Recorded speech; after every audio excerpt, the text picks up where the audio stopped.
Hi, Vlatko. Obviously, a lot of pressure on the U.S. in this tournament, but we've kind of been sucked into this story around Canada soccer. Obviously, we've lived through it from a U.S. point of view, but how do you kind of manage something that is so outside of your control heading into a pretty pivotal tournament? Yeah, so we know what the situation is, and we genuinely hope that they resolve their problems. We were able to do it on our side, and we're in support of them resolving the problem on their side. For us, first and foremost, it's very important that we have good.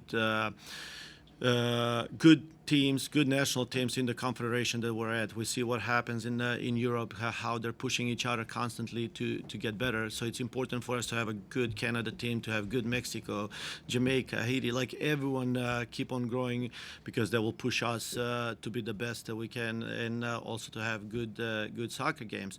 Another thing that I know that. We are friends. We're friends with the coaches. Myself and Bev.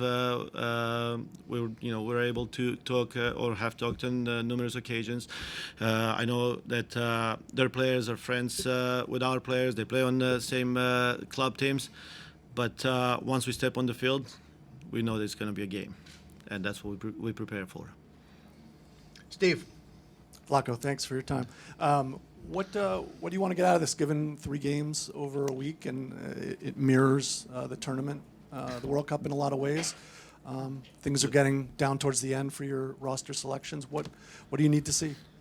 Yes. First, we're very happy that we were able to secure really good opponents. All 3 opponents are World Cup and world-class opponents. So that's one thing. Another thing is we were able to secure opponents that will challenge us in different ways. So we expect to see a little bit of a different type or style of play from each one of them that will challenge us in different ways, but also help us prepare or maybe even expose some of the weaknesses facing some of these different styles of play.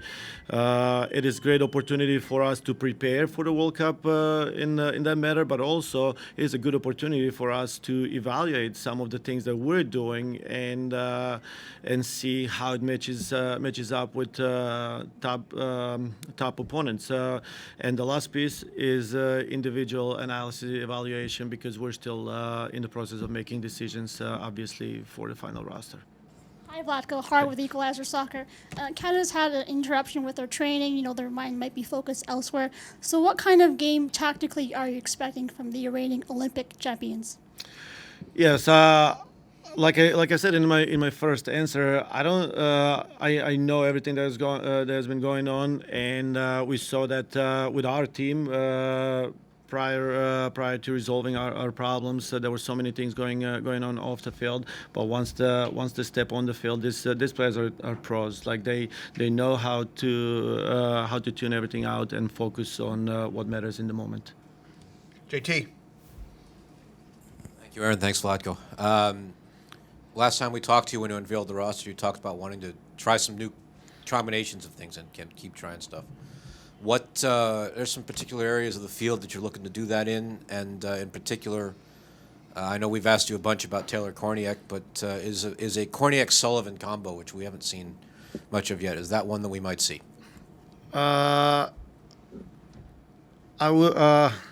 I don't feel very confident in that combo right now on the field, meaning that we're going to see that. I feel confident in the abilities of both players, but I just, as of right now, I don't know if we can see both of them on the field in the same time. We will see different combinations of midfielders on the field, different types in different times of the tournament, but we'll see if we believe that will help us be successful, or it will help us be successful if we have Korniak and Andy same time on the field. Then we may try that as well. Steph. Then Jeff. That rhymes. Hi, Vlatko. I just wanted to follow up on that with Taylor at the 6. Casey Stoney was obviously asked about this, and she talked about how, she has played Taylor in that position as well, but more as like a double 6 with like freedom to go forward. That's how she sees Taylor coming out of that position. I know you just talked about the combinations, but just in your assessment, how is Taylor progressing in that area with, the responsibilities that you're giving her? Yes, and I actually agree with Casey. We watched the games when Taylor played as a six, and we watched the only game she played as a six. I think it was in the Challenge Cup against Portland away. So just to pick up as much cues as we can about her abilities to play a single double or as a 6-8 combination, and I do agree that her best role as a six is if she has a free roll to be an 8. So we in order for us to do that. So if we see Taylor on the field as a 6, that most likely will be with another double 6 that will be able to play 6-8 and interchange in that role. Kasuf. Vlatko, this SheBelieves Cup, there's one more FIFA window after this before sort of the big window for the World Cup. Just wondering from the individuals who are maybe still fighting for a spot in your mind and the tactical side that you speak of, given the level of opponents here, how much urgency is there to see those things now, against these opponents versus April? Yeah. So first, from the individuals that are still fighting for it, I'm hesitant of naming players because I'm just afraid that I may miss someone because we have several injuries and and players like Kelly or Casey Kruger, who is also in the picture, but is coming back, and we know the injuries like Kat or Sof. We know Kristen and Tobin in return to play protocol. So I don't want to go into individual names for the reason, so I don't miss someone. But there are still several players that are not in this camp that have legitimate chance to make the final roster. And on top of that. The second question was, what is the urgency? Just the general urgency of having one window left. Yes, I mean it's unfortunate. Obviously, this is not something that we wanted to see. Where several players that are in fight for this final roster that are not in the camp, in this SheBelieves camp, which we were hoping to see a lot of them back, but. That's part of the game, unfortunately. Injuries happen, and we're just going to have to deal with it.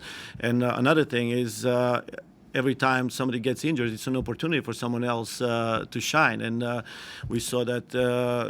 We've seen that in the past. We saw that in the recent past. I mean, I just want to name someone like Naomi Girma, who actually started making a name for herself and built up her reputation because of certain injuries that happened in some of the previous camps. So there will be players that will get opportunity, or they have been getting opportunities in the last few camps, and we're going to evaluate once everything is said and done. Lakin. Hey, Vlatko. Last year, there were some former players who were critical of kind of the team's identity, saying that this isn't like a team that is still feared like they used to be. Do you think that this group is relentless and will be feared by other opponents at the World Cup? I don't know how other opponents are gonna feel. The identity of the team is very clear, and I know how this team feels. Obviously, it's a different. It's significantly different team. We have players, probably 10 players that are with, and I don't know the exact numbers, that are with 10 caps or less, and we have young players, players that are learning the identity of or trying to fit in the identity of the U.S. national team, but. To some degree, maybe it is better that some teams feel like that, and that we still haven't shown our cards because you look at it in every game you watch, you look at the starting 11, you feel like, oh, I wish so and so was here too, or I wish so and so. Maybe by the World Cup we are gonna have everyone that we feel like is gonna give us the best chance to win, to be there and then show our cards. And if the teams fear us, it's on them. If they don't, it's on them again. So we're just gonna do our job. Hi. This is Juliet from the New York Times. You said the identity of the team is very clear. Can you describe what you think that is right now? I mean, the identity. By the time the World Cup rolls around? the identity of this team is something that there's been the same, I would say, for since this team started competing back in '91, and you're making faces like you don't know what it is.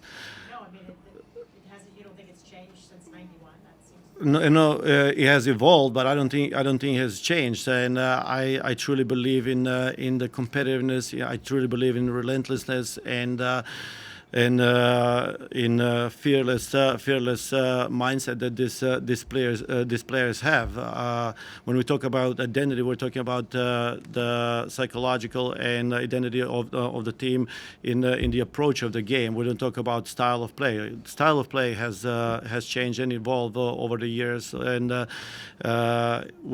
that there's no question about it. But identity has evolved, but hasn't changed, and I don't think it's going to change. I don't think anyone has the power to change the identity of this national team. And I know it sounds crazy, but it's hard to explain unless you are in the environment. It's hard to understand that nobody has the power to change what this team stands for and how they approach the games. Vlatko.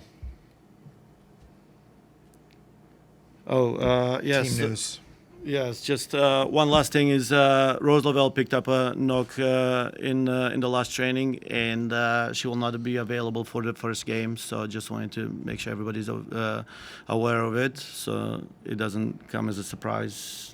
And we're hoping to have her back by game 2 and 3. And we're going to go into the mix zone now. Thanks, everybody. Thank you.